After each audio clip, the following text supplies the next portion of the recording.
This is Megan Antonelli. Welcome to Digital Health Talks. And I am so excited for our next segment of 5 Good Things with Janae Sharp. Hi, Janae. How are you? I'm great. Happy July. Happy summer break, everyone. Good to see you here today. Happy July. It feels like a long time since we've recorded. I know it feels like summer. I'm deep in the midst of summer. Time doesn't exist anymore. Hopefully, most of you are listening from the beach and having a fun time, and you don't even know what day it is. I know, really. You can see my dog in the frame. It's the dog days of summer, I guess. But Yes. the kids are upstairs, so I'm sure we'll get interrupted and there'll be noise because that's just what happens. Yeah, that's the joy of summer. So you can be Yes. reminded why school is a miracle. School is a good thing. Yes. It is. Let's talk about 5 good things. Yeah, it's been kind of a busy month. There's been lots of things going on for the summer, right? There's not always a ton of announcements, but I think the big thing is, our friend Mike McSherry's company Zelf got acquired by Samsung, right? So yay, Zelf! Yes, we're Yay, thrilled. Samsung. Congratulations, Mike, Cynthia, all the team. You guys are wonderful. It is certainly, it's an interesting big move, two big players in the digital health space coming together like that. So I'm sure there'll be lots of implications in terms of, the use of wearable data at, health systems and individuals. And I do think there are some questions to be raised there when huge players sort of acquire all these companies, and especially a company where they really facilitate innovation and they help with, clinically validated data and with wearable platforms, just lots of connections. Like, is this going to be like a Microsoft acquisition? Like what was the acquisition for? Is it to expand Samsung's space in healthcare?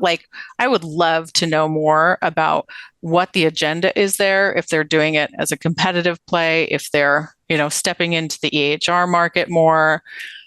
So if anyone knows, let us know. Yeah, we certainly think of them so much as a consumer products company, right? And so with their phones and devices, but as sort of healthcare goes to the home and the technology that they provide there, I think Zelf will really be able to provide this, connection between those devices, particularly in the home. I think even Mike was quoted in the article talking about, kind of being that bridge between home monitoring and clinical decision making. So It'll be really interesting to see what happens, and it's exciting. It's exciting when you see, a friend having good fortune like that. So, yes. Speaking of friends, our friend Joel Vingo, who was just at HealthIMPACT, Hartford Healthcare was in the news this month too for their airport kiosk at Bradley International. Oh, that was them. Okay, that makes sense. Yes, I'm thrilled about that. Imagine you're traveling and you want to check something out. Maybe you don't feel well. Maybe you need a prescription. Maybe you just, want to connect with a physician. So the first US-based airport healthcare kiosk is at Bradley International. And they have a ceiling-mounted stethoscope, sensor, 85% diagnostic success rate versus standard telehealth. So that's something to think about. But there is a big gap for travelers, like people who travel a lot. Maybe you're away from your main provider. Maybe you're outside of your insurance network. Like, you need telehealth options that work, and you need them that work on your schedule.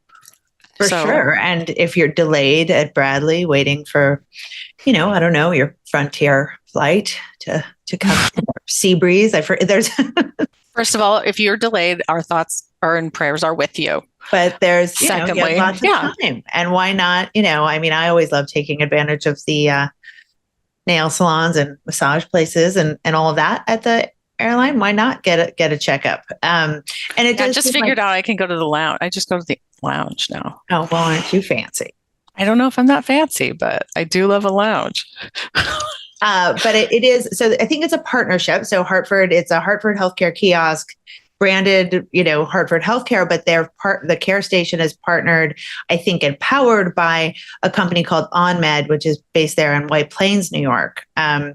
So it'll be interesting to see, if this happens and if it's something that people are interested in, and what other new airlines it will be at. Yes, sure. I think it shows a real attention to increasingly consumer-focused healthcare. Consumers and consumer need matters. Mm-hmm. And we've heard that people are giving the message. They've been giving the message for a long time. So it's nice to see that there are programs that are meeting that need, that really you should be able to deliver healthcare in people's lives in a platform that works for them. Right. Where they are, right? Meeting them where they are. And certainly the Samsung Health, acquisition is also, that's a big consumer company getting very involved in kind of the intricacies of interoperability in healthcare. So more, sort of more trends towards that. And I think along those lines, we saw Rock Health release their half year, right? So let's talk about this. We always love funding. So we got to have something about funding. Yeah. So they released their, sort of 6-month report for the first half of 2025, which is really hard to believe we're in, but let's not get into that. Time is a construct. But here we are. And it was, I think, $6.4 billion in investments, 245 deals. And obviously, no surprises, 62% of that funding was to AI startups. So yes. Big Proving stuff. that if you have a startup, make sure it says AI in there. Right. I mean, even That's if you just have the letters AI in the name, just make sure the website has a .ai. Even if it's a fax company, really just put AI. We have seen a little bit of a marketing pivot. So, thinking of all the people who are validating that, who are looking at the quality and the security and the setup of those data agreements, that's great. Like, we have to think too, we have all this funding and there's a lot of promise. I hope it doesn't turn out like some AI initiatives in the past. Like, I hope we start to see stronger ROI. I would love to see not only investment, but also reports of people saving money. Mm-hmm. Yeah. And patients getting the value, right? Right.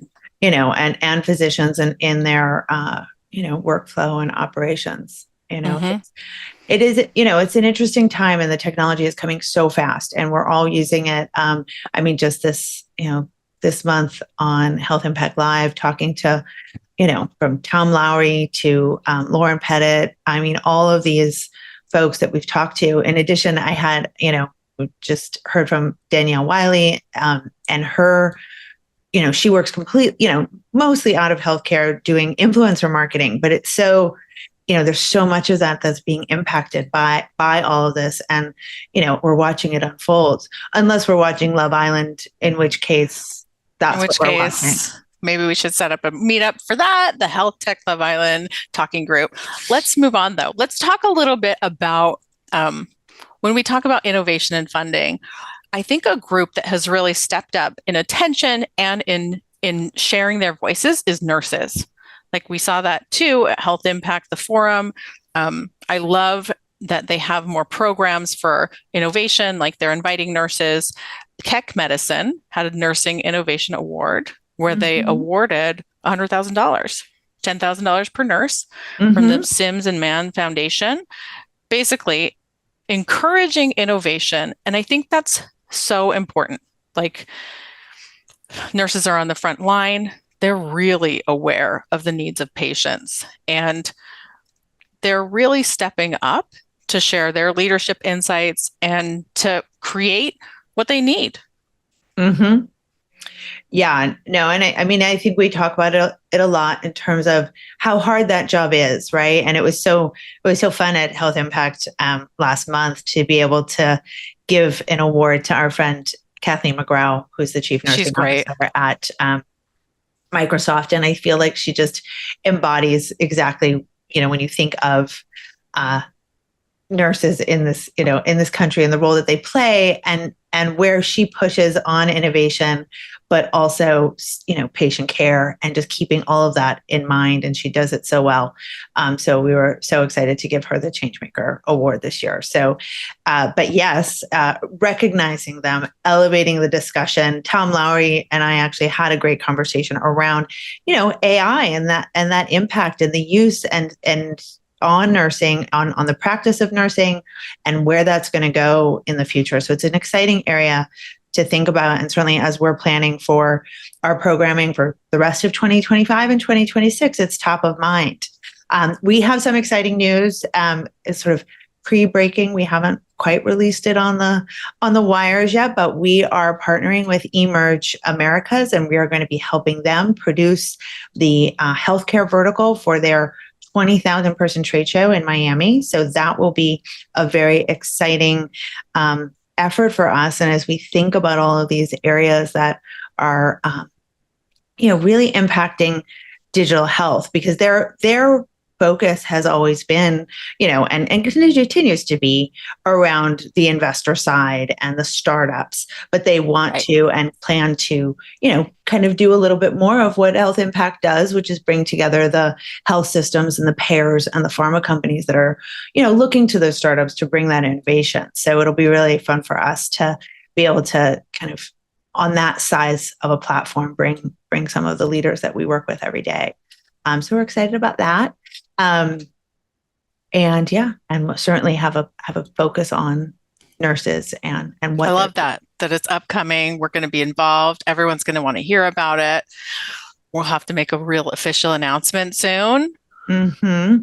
And just this week, the American Heart Association Health Tech Competition is going online. So for all of those of you working in the cardiology and stroke space, be sure to check it out at the AHA-CHTI website. And also you'll get that information in our newsletters. But the competition goes live this Thursday, and I think the event, the winners to that competition or the finalists to the competition get to present and be a part of the live event at American Heart Association Scientific Sessions in November. So, yes, and that's in New Orleans this year. So that's love exciting. That. Lots and lots of good things. Should we also update about our friends? Of course. Okay, well, so exciting. There are a few things happening. One is that we wanted to congratulate Tina Shaw. She's a physician, and she raised a massive amount of money. It was in the news, in New Jersey. She had $260,000 raised. She's a candidate for New Jersey 7, and she's worked with several administrations, and she's really an advocate for physician well-being and also for increasing the number of healthcare professionals and physicians who are able to share their perspective and knowledge with decision makers. We need more of that, and we wanted to congratulate her. I mean, if you think of how many lawyers there are in Congress, we could definitely use a lot more physicians. And so to have Dr. Tina Shaw running is just very exciting. And what's funny, to bring it all home, Kathleen McGraw introduced me to Dr. Shaw. So when she first spoke, before she was at a bridge, and now before, of course, she was running. We knew her before she was famous. Yeah. So very exciting to see that. Yeah, it's New Jersey's 7th congressional district. We wish her the best of luck. And if you guys want to learn more, her website is drtinashawforcongress.com. And you can learn more about why she's running. But that it is very exciting to see both, that she's a woman running, because we certainly need more of them, and a physician, and an important seat. And she'll also be at our virtual Ending Clinician Burnout Summit in November. So good. Yeah. Awesome. Just catch up with all the people in well-being, catch up with us, and that event partner too. Like Purpose Events is, you made it possible. Right. We are powering it for sure. Tell folks can they get there on the URL? Is it an easy URL? Yes, let me look at it. ECB, guys, ecbsummit.com. So you should be able to find it. Registration is open. It's perfect. They bring together frontline healthcare providers, people who are making those clinical decisions. The theme this year is Stronger Together. So inviting people, chief wellbeing officers and chief executive officers, to work outside of their normal frame of reference and really emphasize how communities and community partnerships are critical to improving well-being. It's smarter and it's easier and it's more effective. So thrilled. We'll be thrilled. We're hearing from Dr. Shaw, Dr. Jonathan Fisher, some really great voices, Colin West, great voices in well-being. And also from the Lorna Breen Heroes Foundation, Stephanie Simmons will be there. So, oh, nice. Oh, that's great. Can't wait. You've done a great job on that program. Kudos. And it is a 100% virtual event, right? And yes. Yeah. And we actually have people from Australia who come, people from abroad, so it's international. And I think it's a great community.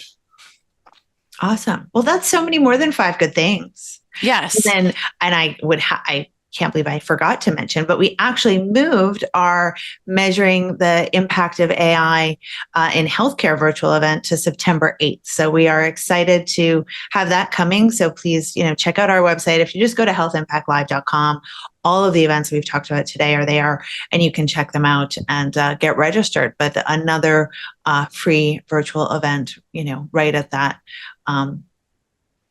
point of healthcare and AI. So yes, but yeah, looking forward to all these events, and I'm glad we got to talk about good things. Yes, it is, and it's good to find good things. It's always the most fun exercise that I go through all month. Do you have any fun summer plans? Me? Yeah. We'll probably go to the beach. We'll go to Asheville, and my kids are finishing school. So good. My dog. Is that your dog in the back? I've also been deep in the production of Roblox Grow a Garden paper printables for my son, who is obsessed. So I have 3D designed all sorts of stuff. Nice. Yeah. Well, at least they're just not in their rooms on video games looking at their phones. No, we are creating merch for video games. Good. That I'm sure my kids are buying with my money. Yeah. Art, merch, it is intense. Like today, every day is a new assignment. Yeah. So. Yeah. Well, so fun. Thanks everybody for joining us. I mean, all these developments are, it's showing you that this sort of continuation, no matter what is going on in the news or on Love Island, health IT and investments and implementation continues. I think we're just getting really excited about the Samsung Health acquisition. I think it shows us a maturation in the wearables market, that there's a real demand for that. And I think we're going to see, more money and more deals flowing. So yeah, we're going to see improved health. And I hope everyone, thank you for following us. Please follow, subscribe, share, tag us, email us your 5 good things, share online. We love to hear it. And we have featured a lot of them that people have sent us. Absolutely. And that's it for today. Thanks so much for joining us. This is Megan Antonelli and Janae Sharp signing off for 5 Good Things and Digital Health Talks.